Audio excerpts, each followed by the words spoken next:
అందరికీ praise lord. జనవరి 3 ఈరోజు దేవుని వాగ్దానము. మీకు కరువు రానియక ధాన్యమునకు ఆజ్ఞ ఇచ్చి అభివృద్ధి పరతును.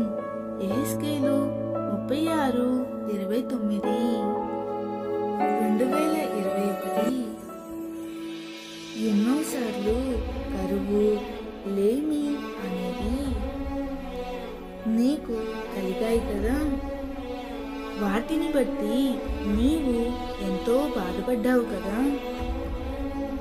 దేవుడు నీకు సెలవిస్తున్నాడు, ఈ 2022 నీకు కరువు రానియకుండా నేను ధాన్యమునకు ఆజ్ఞాపిస్తున్నాను. నిన్ను బహుగా అభివృద్ధి పెడుతును.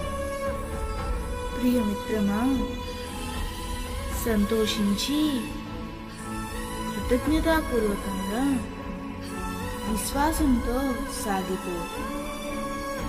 దేవుడు ఈ వాగ్దానము నీ జీవితంలో నిశ్చయముగా నెరవేర్చునుగాక. ఆమేన్.